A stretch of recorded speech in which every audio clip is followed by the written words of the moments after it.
80% or more of digital transformations fail, which means most digital transformations have challenges along the way. But how do you spot failure and how do you spot challenges before they become too much of a problem? That's what I want to talk about here today.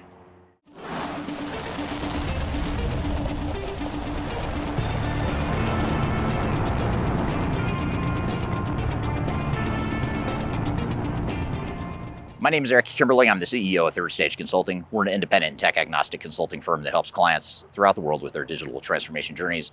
And one of the fastest growing practices within Third Stage Consulting is the project recovery area of our business. This is where we go into projects that have struggled, that or in some cases have already failed. Maybe they've been put on hold because there were such big problems with those projects.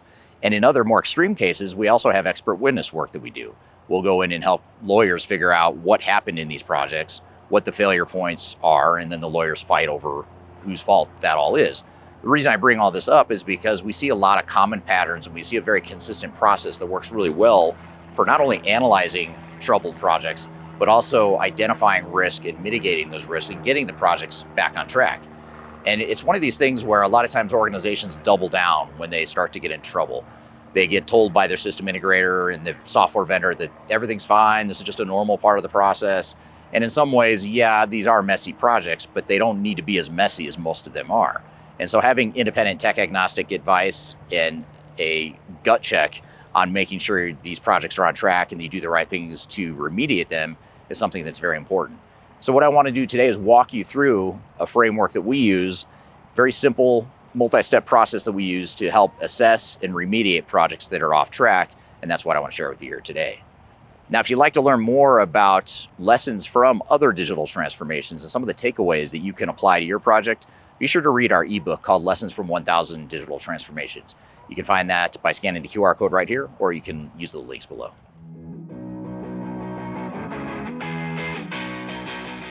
The first step in recovering a troubled or failed ERP implementation is to assess the current situation.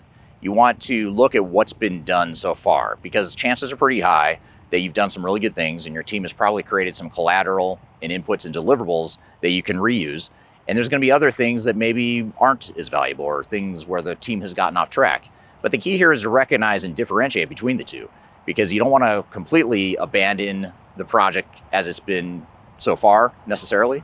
And you don't necessarily want to assume that everything you've done is appropriate or something that you can keep using going forward.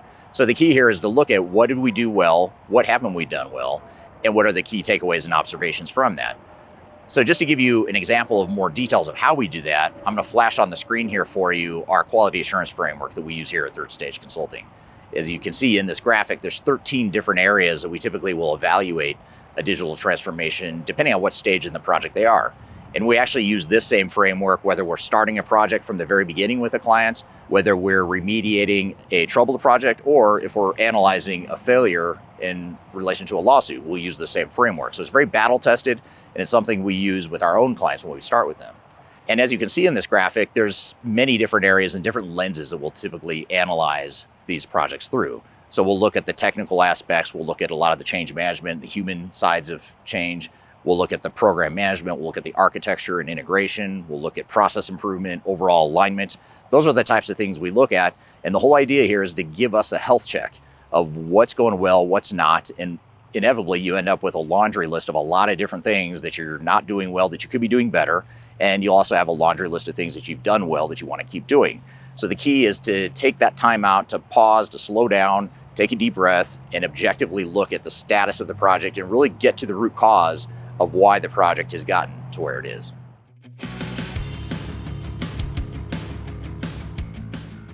I mentioned a moment ago that during the initial assessment of the project, we want to identify work that you want to preserve. And this is worth calling out and diving into in a bit more detail, because a lot of times what happens in these projects is people get really demoralized.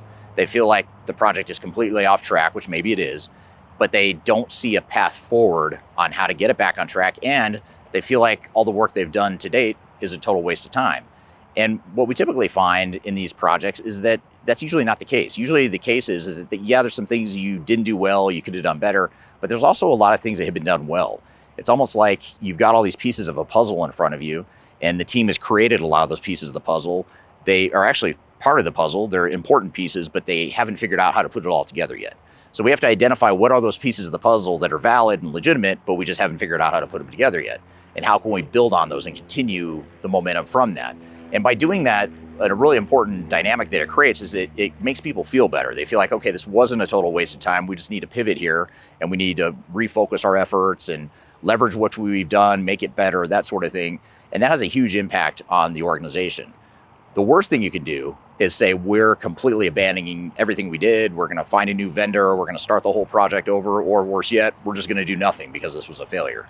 That's the most demoralizing thing you could do. And that typically only happens in the most extreme cases. We rarely see situations where we even advise a client that, hey, you picked the wrong software. You completely screwed this up so badly that you might as well just start over. That's usually not the case. The more likely case is you've done a lot of good things. You haven't done everything perfectly, but let's focus on that foundation. Let's isolate those things that are good deliverables, good work product that we can build on. Let's set aside the other things that maybe weren't so good, and let's pivot and build on those things and move on from there.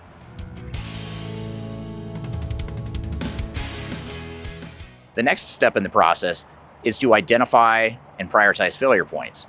What are the root causes for why the project has either failed, gotten off track, become troubled, whatever it is? And usually there's a handful of things that are the real root causes, and there's a ton of symptoms on top of that.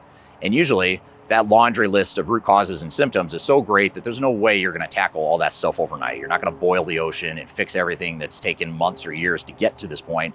You're not going to change that overnight. But what we can do is pick off the handful of things that have the most impact to the success of the project.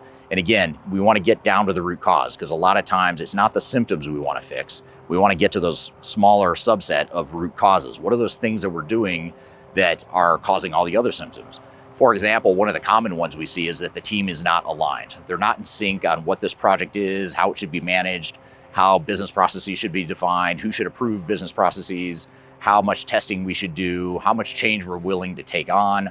All these major strategic questions oftentimes lead to different answers within the organization.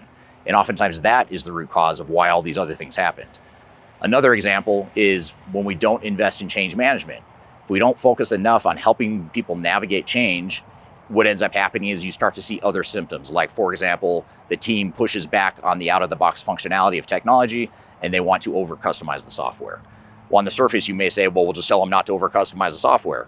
But you're missing the point there. That's not the real problem. The real problem is we didn't manage change well, and we don't have a clear change strategy and plan, so we need to fix that. So that's an example of where we might prioritize and say, we're not going to worry too much about customization right now. We're going to focus on the root cause of managing change, and then we'll get to the customization stuff later, because that's simply a byproduct of a deeper problem. So identifying and prioritizing is key to help you focus, get the low-hanging fruit, and get to the root cause of what it's going to take to make the project successful.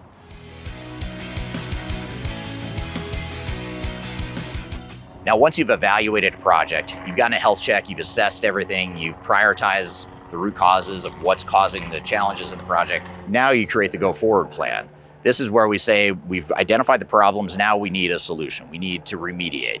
And oftentimes what this means is you might have to completely reset some of the things that you didn't do well early in the project, and you may need to pause and put on hold some of the technical activities. And this is where it gets tricky, because your software vendor and your system integrator does not like that when you do that. But for a lot of clients, that's the thing to do, is you put them on hold and say, hold on, technology is the least of our worries right now. Let's go fix these root causes that we've identified in our assessment. For example, if our team still is not on the same page with how much we want to standardize our business processes across a global organization, for example, if we're still not on the same page with that, we need to stop the technology piece of it, because that's just complicating things. We need to figure out first what the situation is and how we want our processes to look, get on the same page, then we can revert back to focusing on technology and some of the other aspects of the project.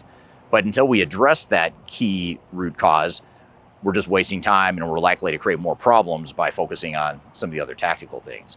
So that go forward remediation plan is very critical, and it's important to have someone that can objectively look at this for you, because again, your software vendor and your system integrator are both highly likely to tell you things are fine, this is normal, let's just keep going, we'll deal with that in phase 2, or during hypercare, we'll fix all that stuff.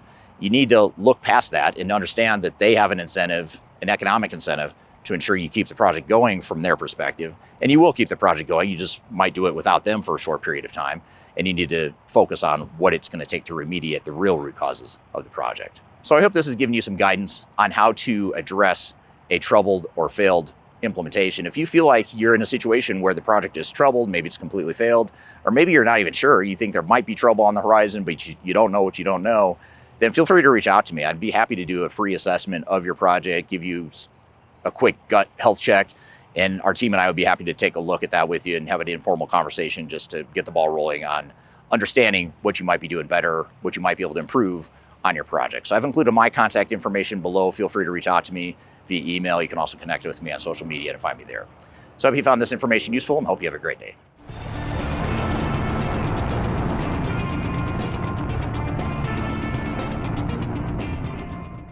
Have an easy solution, and there's a no. The first step. The question becomes, I didn't like that. Whether we're remediating.